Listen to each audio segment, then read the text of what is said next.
American പൗരയായ 26-കാരി ഐസനൂർ ഈജിയെ Israel സൈന്യം വെടിവെച്ചു കൊന്നിരിക്കുന്നു. കഴിഞ്ഞ ദിവസം ഫലസ്തീൻ പട്ടണമായ ബെയ്റ്റയ്ക്ക് സമീപമുള്ള അധിനിവേശ വെസ്റ്റ് ബാങ്കിൽ ഇസ്രായേൽ അധിനിവേശത്തിനെതിരെ പ്രതിഷേധിച്ച ആളുകൾക്കിടയിൽ ഉണ്ടായിരുന്ന ഐസനൂർ ഈജിയെ പ്രതിഷേധത്തിന് ശേഷം തൻ്റെ സുഹൃത്തുമായി സംസാരിച്ചു കൊണ്ടിരിക്കുന്നതിനിടെയാണ് വളരെ ദൂരത്തു നിന്നും ഇസ്രായേൽ സൈന്യത്തിലെ സ്നൈപ്പർമാർ വെടിവെച്ച് ഇവരെ വീഴ്ത്തുന്നത്. അമേരിക്കയുടെയും തുർക്കിയുടെയും ഇരട്ട പൗരത്വമുള്ള വ്യക്തിയാണ് 26-കാരിയായ ഐസനൂർ ഈജി. ഈജിയുടെ മരണത്തിനെതിരെ അമേരിക്കൻ പൗരന്മാർ ഇപ്പോൾ പ്രതിഷേധവുമായി രംഗത്തെത്തി. ലോകത്തെവിടെയാണെങ്കിലും ഏത് സാഹചര്യത്തിലാണെങ്കിലും അമേരിക്കൻ പൗരന്മാർ സുരക്ഷിതരായിരിക്കും എന്ന അമേരിക്കയുടെ പ്രഖ്യാപിത നയത്തിന് വിരുദ്ധമായ സംഭവമാണ് ഇപ്പോൾ നടന്നിരിക്കുന്നത്. പുറത്തു വന്ന ചില വാർത്തകളിൽ പറയുന്നത് അമേരിക്കക്കാരിയെ കൊന്നത് അമേരിക്കൻ നിർമ്മിത തോക്ക് ഉപയോഗിച്ച് തന്നെയാണ് എന്നാണ് പറയപ്പെടുന്നത്. ഐജിയുടെ മരണം ദാരുണമാണ് എന്ന് മാത്രമാണ് ആന്റണി ബ്ലിങ്കൻ ഇതേക്കുറിച്ച് പ്രതികരിച്ചിട്ടുണ്ടായിരുന്നതും. മരണത്തെക്കുറിച്ച് അന്വേഷിക്കുന്നുവെന്നും കുടുംബത്തെ അനുശോചനം അറിയിക്കുന്നു എന്നും മാത്രം പറഞ്ഞു വെച്ചു അദ്ദേഹം. എന്നാൽ ഈജിയുടെ കൊലപാതകം ബോധപൂർവമാണെന്നാണ് ദൃക്സാക്ഷികൾ പറയുന്നത്. കാരണം ഇവരെ ലക്ഷ്യമിട്ട് ഇസ്രായേൽ സൈന്യം 2 റൗണ്ട് വെടി ഉതിർത്തതായും രണ്ടാമത്തെ വെടിയേറ്റാണ് ഈജി മരിക്കുന്നത് എന്നും ഇവർ പറയുന്നുണ്ട്. സംഭവം പുറത്തു വന്ന ഉടനെ തന്നെ അമേരിക്കൻ കോൺഗ്രസ് അംഗം റാഷിദ തലൈബ് ഈജിയുടെ ജീവൻ രക്ഷിക്കാൻ എന്തെങ്കിലും ചെയ്യണമെന്ന് ആന്റണി ബ്ലിങ്കനോട് ആവശ്യപ്പെടുന്നുണ്ട്. എന്നാൽ ഒന്നും നടന്നില്ല. പിന്നീട് റാഷിദ നടത്തിയ വാർത്താ സമ്മേളനത്തിൽ ഈ സംഭവത്തെക്കുറിച്ച് മാധ്യമപ്രവർത്തകർ ചോദിച്ചപ്പോൾ നിങ്ങൾ ബ്ലിങ്കനോട് തന്നെ ചോദിക്കൂ എന്നായിരുന്നു റാഷിദ തലൈബിയുടെ മറുപടി. ഈ മരണത്തിൽ അനുശോചിക്കുന്നു എന്ന് മാത്രം ബ്ലിങ്കനും പറഞ്ഞു. സംഭവം അന്വേഷിച്ചല്ലാതെ അമേരിക്ക ഒരു കാര്യത്തിലും പ്രതികരിക്കാറില്ലെന്നും അദ്ദേഹം മറുപടി നൽകി.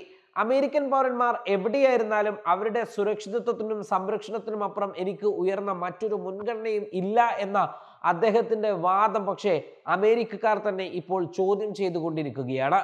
ആദ്യമായല്ല ഇസ്രായേൽ സൈന്യം അമേരിക്കൻ പൗരന്മാരെ കൊലപ്പെടുത്തുന്നത്. യുദ്ധമുഖത്ത് ഇതിനു മുൻപും അമേരിക്കൻ പൗരന്മാർ കൊല്ലപ്പെട്ടിട്ടുണ്ട്. അന്നൊന്നും കൊല്ലപ്പെട്ടവർക്ക് നീതി വാങ്ങിച്ചു കൊടുക്കാൻ അമേരിക്കക്ക് കഴിഞ്ഞിട്ടുമില്ല. അതേ സ്ഥിതി ഇസ്രായേൽ ഇപ്പോഴും നിർബാധം തുടരുകയുമാണ് എന്നതാണ് പുതിയ സംഭവത്തിലൂടെയും പുറത്തു വന്നിരിക്കുന്നത്. ഈ വർഷം ആദ്യം ഇസ്രായേലിലെ ഒരു പോലീസ് ഉദ്യോഗസ്ഥൻ അദ്ദേഹം ഡ്യൂട്ടിയിൽ ഇല്ലാത്ത സമയത്ത് പോലും അദ്ദേഹം ഒരു കുടിയേറ്റക്കാരനും വെസ്റ്റ് ബാങ്കിലെ അൽ മസ്ര ആഷ് ഷർക്കിയ ഗ്രാമത്തിന് സമീപം 17-കാരനായ ഒരു US പൗരനായ തൗഫീഖ് അജാക്കിനെ വെടിവെച്ചു കൊന്ന സംഭവമുണ്ടായി. ഈ കേസിൽ അന്വേഷണം പുരോഗമിക്കുകയാണ് എന്നാണ് അമേരിക്ക വ്യക്തമാക്കിയത്. 2022 വെസ്റ്റ് ബാങ്കിലെ ജെനിൻ അഭയാർത്ഥി ക്യാമ്പിന് തൊട്ടടുത്ത് റിപ്പോർട്ട് ചെയ്യാൻ ഉണ്ടായിരുന്ന മാധ്യമ പ്രവർത്തകയായ അൽ ജസീറയുടെ പത്രപ്രവർത്തകനായ ഷിറിൻ അബു അഖ്ലയെയും ഒരു ഇസ്രായേലി സ്നൈപ്പർ വെടിവെച്ചു കൊല്ലുന്നുണ്ട്. വെടിവെച്ചത് തങ്ങളുടെ സൈനികനാണെന്ന് ഇസ്രായേൽ സൈന്യം പിന്നീട് സമ്മതിച്ചെങ്കിലും കൊലപാതകം ഒരു അപകടമായി കണക്കാക്കുകയും അതിൽ ഉൾപ്പെട്ട ആരെയും ശിക്ഷിക്കാൻ ഇസ്രായേൽ വിസമ്മതിക്കുകയും ചെയ്യുന്ന കാഴ്ചയാണ്. അമേരിക്കയാവട്ടെ ഇസ്രായേൽ വിസമ്മതിച്ചു കഴിഞ്ഞാൽ അതിന് പിന്നാലെ പോവാത്ത സാഹചര്യവുമാണ്. US federal bureau of investigation അഥവാ FBI ഏകദേശം 2 വർഷം മുൻപ് ഒരു അന്വേഷണം ആരംഭിച്ചെങ്കിലും അതും ആ കേസിൽ പിന്നീട് എന്ത് അപ്ഡേഷനുകൾ നടന്നു എന്നതോ എന്തെങ്കിലും തരത്തിലുള്ള പരിഹാരമുണ്ടായി എന്നതോ ഒന്നും തന്നെ ഇപ്പോഴും അവ്യക്തമായി നിൽക്കുകയാണ്. അതേ വർഷം തന്നെ 78-കാരനായ ഫലസ്തീൻ അമേരിക്കൻ പൗരത്വമുള്ള ഉമർ അസദ് വിൽജില്യയിലെ വീടിനടുത്തുള്ള ചെക്ക് പോസ്റ്റിനടുത്ത് ഇസ്രായേലിന്റെ ചെക്ക് പോസ്റ്റിനടുത്ത് സൈനികർ അദ്ദേഹത്തെ തടഞ്ഞു വെക്കുന്നുണ്ട്. ഇതേ തുടർന്ന് അദ്ദേഹം അവിടെ വെച്ച് മരിക്കുന്നുണ്ട്. 2010 ഗസയിലേക്ക് സഹായമെത്തിക്കാൻ ഇസ്രായേലി കമാൻഡോകൾ ഒരു കപ്പലിൽ കയറിയപ്പോൾ മറ്റൊരു US-ന്റെയും തുർക്കിയുടെയും ഇരട്ട പൗരനായ കൗമാരക്കാരനായ ഫുർഖാൻ ഡോഗനും കൊല്ലപ്പെടുന്നുണ്ട്. ഇങ്ങനെ അനേകം അമേരിക്കൻ പൗരന്മാർ കൊല്ലപ്പെടുമ്പോഴും വിഷയത്തിൽ ഏതെങ്കിലും തരത്തിലുള്ള അന്വേഷണം നടത്തി ശിക്ഷ വാങ്ങിച്ചു കൊടുക്കാൻ അമേരിക്കക്ക് ഇപ്പോഴും കഴിഞ്ഞിട്ടില്ല. ചില സംഭവങ്ങളുടെ കേസുകൾ രജിസ്റ്റർ ചെയ്യുന്നുണ്ടെങ്കിലും കേസുകൾ മുന്നോട്ട് കൊണ്ടുപോകാൻ അമേരിക്കക്ക് താല്പര്യവുമില്ല. അമേരിക്ക അതിന് മുതിരാറുമില്ല. അന്വേഷണം നടത്താൻ ഇസ്രായേലിനോട് ആവശ്യപ്പെടുമെന്ന പതിവ് പറച്ചിലുകൾ മാത്രമാണ് അമേരിക്കക്ക് ഈ വിഷയത്തിലുമുള്ളത്.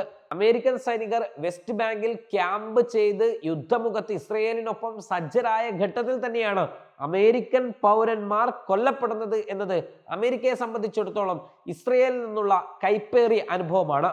അതും അമേരിക്കൻ ആയുധം കൊണ്ടാണ് ഇവർ കൊല്ലപ്പെടുന്നതും.